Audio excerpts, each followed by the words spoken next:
All right, we are recording. Welcome. Steve Sisler here, and I'm going to show you our HVP tool. For those of you who use HVPs, which is a Hartman Value Profile, and those of you who use these tools in your consultancies, you'll understand what I'm talking about. The rest of you, you won't. There's nothing I can do about that. I'm not going to teach axiology today. What I'm going to do is show you how we measure it for our clients. So this is an actual person that is in our database that I've worked with.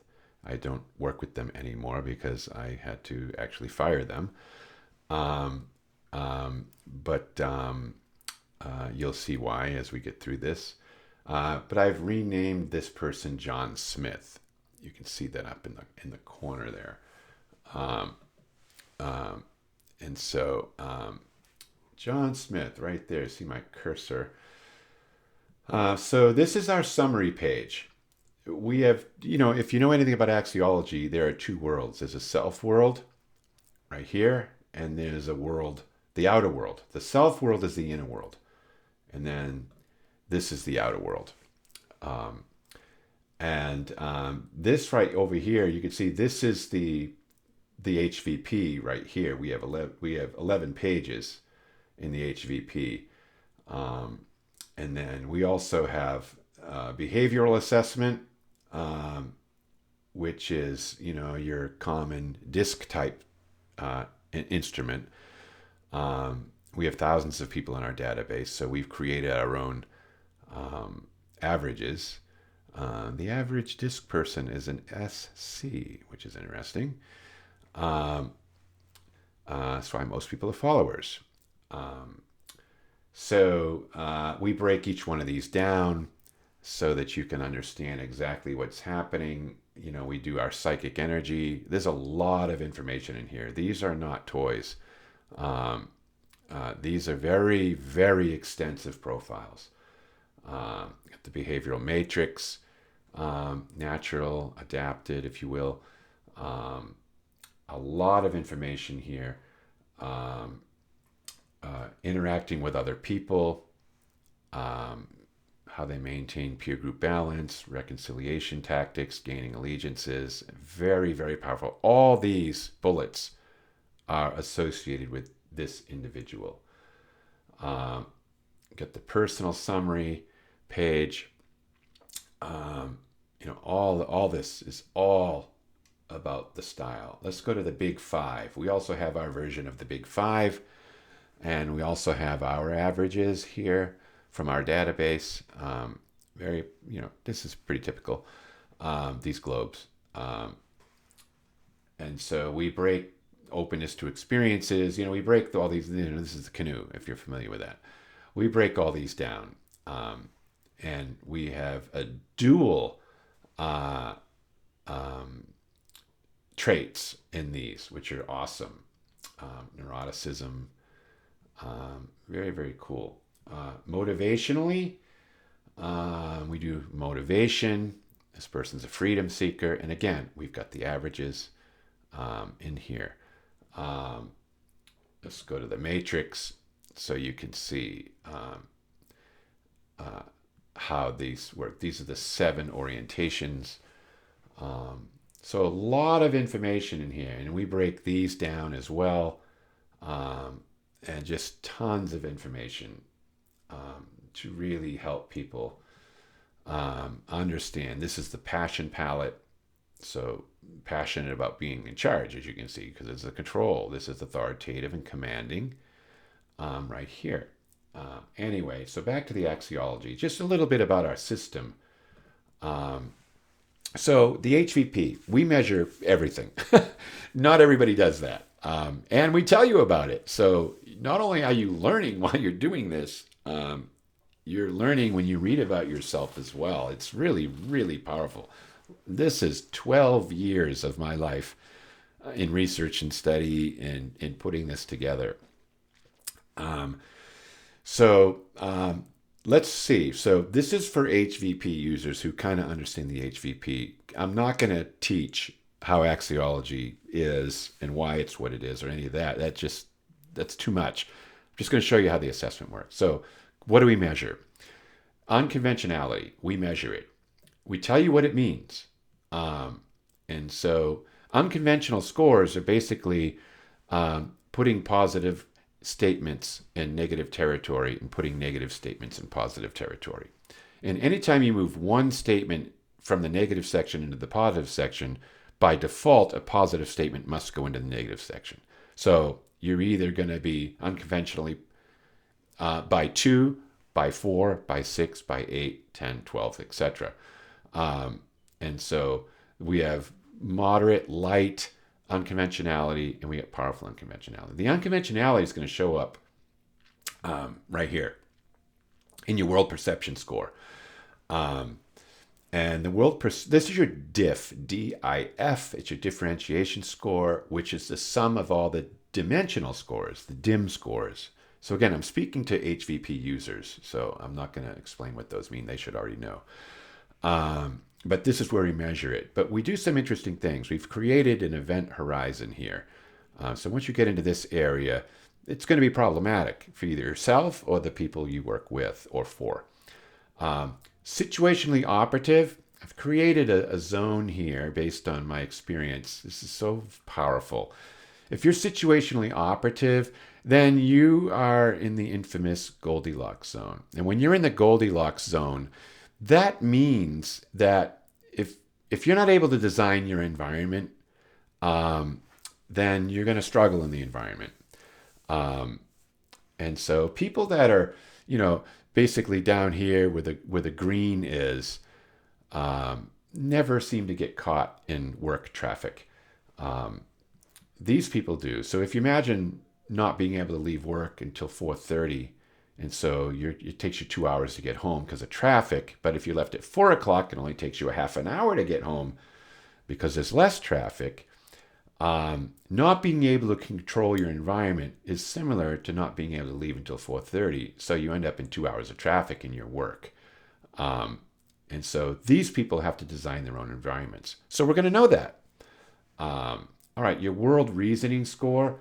This is your row score. You can see that right here. The row score,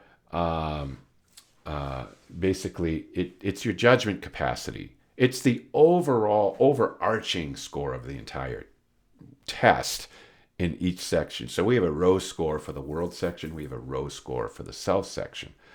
And again, higher numbers are good. Lower numbers are not good. You get into the red. You get past the carrot. There's going to be problems, and I can't tell you where they're going to come from right now. I mean, I could with this person, but there's going to be issues that somebody's going to have to be dealing with.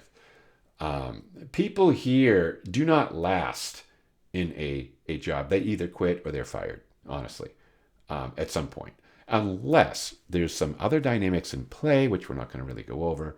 But each situation stands on its own 2 feet. You could be here and be a multimillionaire and running your own company, right? So this doesn't mean anything. It's understanding the totality of this assessment and understanding people, human nature, behavior, all of it, that allows for one to be really good at consulting people, regardless of what the numbers look like. All right. So we have a little quick view here, your empathy, your practical thinking, your structured thinking. So you could see, this score here is negative because it's below the horizon. This is negative. This is positive. So this is a thinker. And you can see that right here. Thinker. And they're unconventional. And it describes it, right? Describes what it all is. So you're not left in the dark. We recently put in this stress tension score. This score here is a differentiation score. And basically between worlds, the difference in clarity within the self world and the outer world. So if the difference in clarity is, doable, your numbers are going to be green, of course. So a 95 is excellent clarity. Right here between 60 and 69, you can see right here, that's average clarity. Okay, so that's fine. It's not the end of the world if you're here.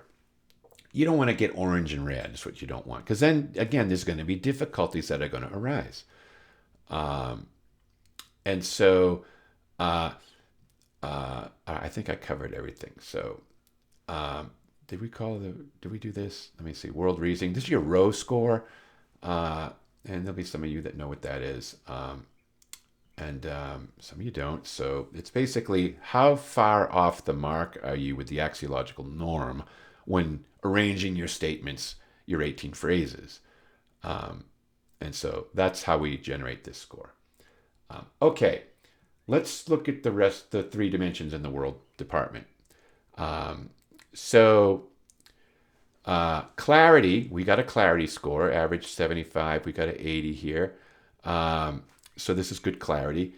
And then what we do is we have the compositional phrases here, the positive phrases. Remember, in axiology, there's 18 phrases. 9 of them are positive, 9 of them are negative. Mass murder is a negative statement, and a newborn baby is a positive statement. So to give you a sense of how the test works. And so there are 3 dimensions. So there's 6 scores available for each dimension. 6 times 3 is 18, right? Out of those 6, 3 of them are positive, 3 of them are negative. Okay? So these are your 3 positive statements in the empathy dimension. And these are your 3 negative statements in the empathy dimension. So depending on where you place them, of how negative they are, they're negative, but how negative, and they're positive, but how positive. Positivity ranges from a 1 to a 9. So you could put it in a statement in the 9th position. It's still considered positive. It's just not as positive as the one in the statement in the first, the first position. I know that's maybe a little complicated, but that's how it works. So what we've done, typically your bias valuation is a combination of your negative and positive statements. We break it up into 2 different ones for better clarity. So if you're to the left here on your bias, your valuation, you're less trustworthy when it comes to people's potential, their goodness, right here. You're less attentive to people's potential, or you're more attentive to people's potential on this side, more trustworthy. So in this case, John says, people aren't as good as they claim, but only by 2. That's not a lot. I mean, I've seen 25 over here, negative 25. Nobody's good. There are no good people in the world. That's kind of what this person's thinking. Now, the higher your numbers, then the more away from the axiological norm you're getting, so your clarity starts to drop. So if you get a 5 on clarity and your vision is obscured when you're looking at people, you can't see those people. You can't see if they're good or bad. You don't know. You're guessing. But the bigger these numbers are down here, the more biased you are. So I may not understand this guy, but I can tell you right off, he's probably not trustworthy. Like, this is how people are going to think. Or it doesn't matter, even though there's all these clues and signs that this is a terrible person, I still see them as amazing, right? Naive. That's naive. So you either see people as better than they actually are, or not as good as they actually are, in both directions. And we measure the bias here. Negative statements. So see this? -4, +1. We'll call that a -3 if you do the math, which is right about here on the scale. So less attentive to people's limitations. In other words, not as bad as they might actually be. So I'm more permissive. So this person is more apt to give a person the benefit of the doubt when they make a mistake. Okay, so anyway, that's how we're measuring it. And then what to watch out for, the strengths and the general attributes. All right, let's look at practical thinking. This is still the world dimension. It's the second piece. Whoa, look at this. Big old 20 here on clarity. Not good.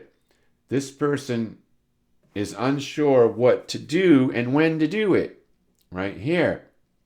This is common sense. Okay? So we got a common sense issue here. Now, that doesn't mean they're not smart. Okay? That's not what that means. So you have to understand how all this works. You're going to find out, about smarts over here. We got a 68 intellect score. That's strong. And, we've got street smart. So this person is very street smart. It's like a street fighter when it comes to smarts. And you'll see why this is very clear as we get moving here, how clear this is. So you see this big number here. This is why the clarity is lower, because we got bigger numbers down here. We got a 3 and a 2 is a 5, and a 4 is a 9, and 11 is 20. So we got a negative 20. So that's called visible clarity. But we're only 2 points away from becoming transpositional, which is very obscured, where someone's guessing about what to do.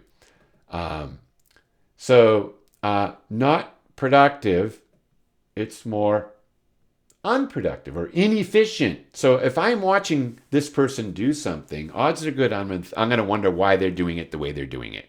Okay, bottom line. They also have inattentiveness right here. So this is your classic ADD. So easily sidetracked right here, because we got a negative score. But we got a 2 focus. So what is this person doing? They're doing what they believe they should do. So if I said, John, here's what I think you should do to get this done by lunch, he's likely going to say, I don't think so. And he's going to have his own way of thinking. And that's in the structured thinking set. This is structured thinking, the third dimension in the world scores, which is called systemic. And we've got strong clarity here, 70. And we've got, 8 to 2. So 80-20 positive.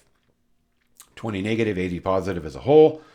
But we've got very much positive. So very structured. What does that mean? Right over here. My way. I'm right. Right there. I am right. So whenever, back to the practical thinking, why are you doing it that way? It doesn't seem productive to me. He's going to tell you, I'm doing it because it's the right way. My way. Now, if you go to the motivational score, look at this. Compliance. Look, defiant. I don't care what you think. I'm marching to the beat of my drum. All right? So, and then control. Look how controlling. How controlling is that? Look at this. Shut up and sit down. You don't know what you're talking about. See, you can start, it starts to come together pretty quickly. Okay? So we got that practical thinking score. Then we got the structured thinking score, kind of my way or the highway now. And so this person, John, is so concerned about doing what he believes is right, he will fail to do the right thing. And that's why I fired him. And so, all right, let's go to the self-summary. Really strong score here for the self-summary. This is a self-scoring in the HVP. I'm not going to go over all this again. So self-esteem. Again, this is for those of you who know how to use the HVP and what it means. Look at this self-esteem score, 95. Most people are, 65 or so. 70, 95. Negative, more negative than positive. So looking at what needs improvement in himself, but believes his value is unmistakable. So what does that mean? It means if you don't value him as much as he values himself, he's going to wonder what's wrong with you. Okay? That's important. Social role awareness. This is your functional value. Right up here, functional value. This is what we do. This is work, what we do. I know what I'm doing. I'm assured I'm really good at what I do. And I'm in my work feeling extremely useful. And I'm more comfortable than I am unhappy. So work is good. All right, so that's the work scores. Self-direction. Unobstructed view of the quote future. Okay? So this is measures our clarity and reliability of conviction for moving forward, our own roadmap, so to speak. But we've got, 8-1, right? 8-1. We've got about a 90-10 here, negative score overall. 85, we'll call it 85 to 15. But the future, hesitant. So I happen to know this person is with a partner, female partner, and won't marry her though. Right there. So there it is. And then feeling a little aimless, lacking confidence in the world, the cosmos, right? What's out there? So those of you that understand the HVP, you could see that this is broken down very powerfully. Then I do the World Index scores. And so I do an inner and outer direction score. So this person is inner directed. Now, about 70% of people are outer directed. I think it's more than that now. At least it has been in my system. And we'll call it 30% are inner directed, just for now. Close enough. So this is unusual. So what does this mean? This goes back to the World Summary, a Tycho score. This person has a tychism, which means they display more confidence in themselves than they have in the world. So John has more confidence in his ideas, his idea of what's right and wrong, than you. So John could be doing something that 70% of the population would deem wrong, and he could call it right because he's atychical. If your atychism is really strong, then, you could end up in prison, for example. So this is, powerful. Now, this isn't a lot. I can actually tell you how much it is. It's only 2. So that atychism is a 2, which is what I thought.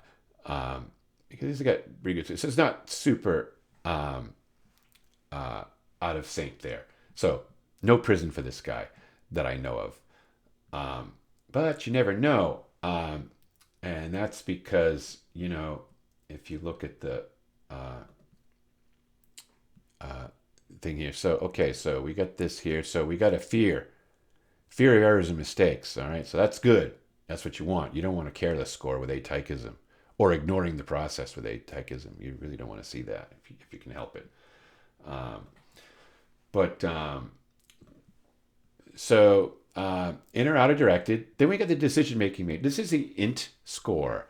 And so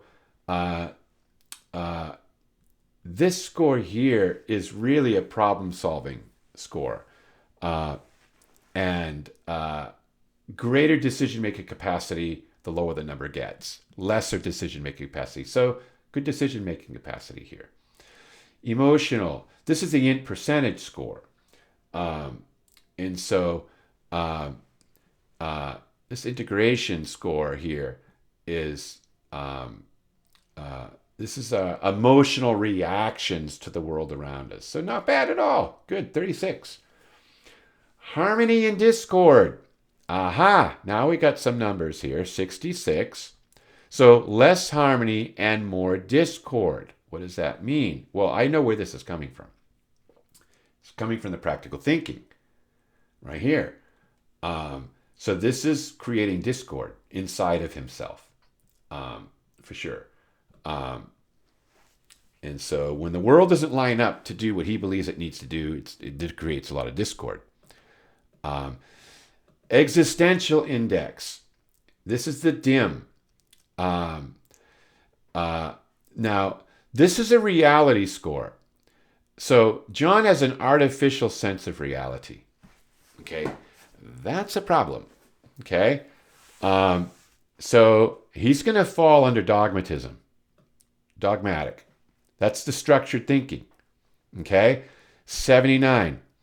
He has no trust in the world because he doesn't think the world knows what it's talking about. Okay, so you try to correct this person, he might just say you're stupid. You don't know anything. So that's important to know. Attitude index, situational. This is antagonism or hostility towards the world. So it's creeping up there. What's wrong with people? You know, they don't understand, blah, blah, blah, blah, blah, that kind of thing. All right, let's look at the self-scoring.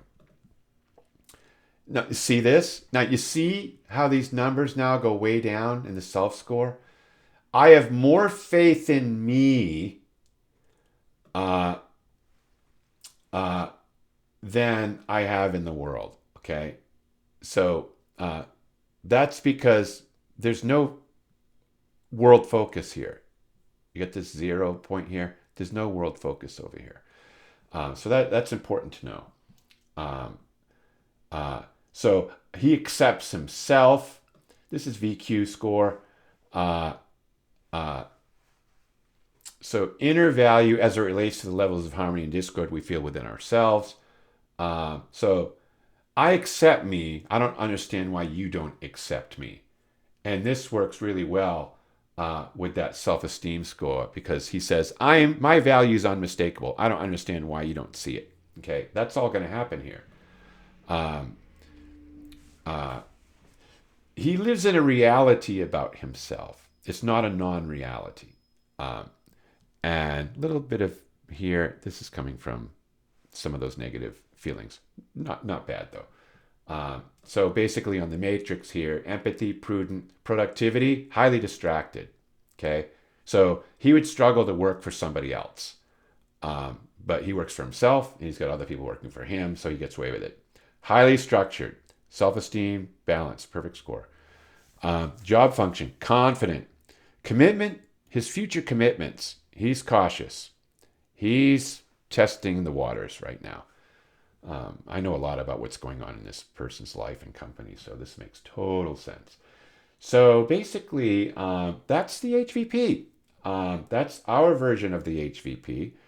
And as a consultant, this comes in extremely handy because I can just basically go in here, pull somebody up and go, okay, I know what's going on, which is wonderful. It's kind of like an emotional MRI. So I hope that's helpful. If you want to learn about axiology, you want to be trained in axiology, anything like that, we do all that. We're not big advertisers, okay? So it's hard to find us anywhere other than our website online because we're a word-of-mouth consultancy and been that way for 18 years. We're not social media people, really. We're not all doing, I'm not playing that game, really. So people that want us tend to find us. But if you're interested in brushing up on your axiology skills, we are probably the people to talk to. Well, thanks for your time. And hopefully I'll come up with another video soon.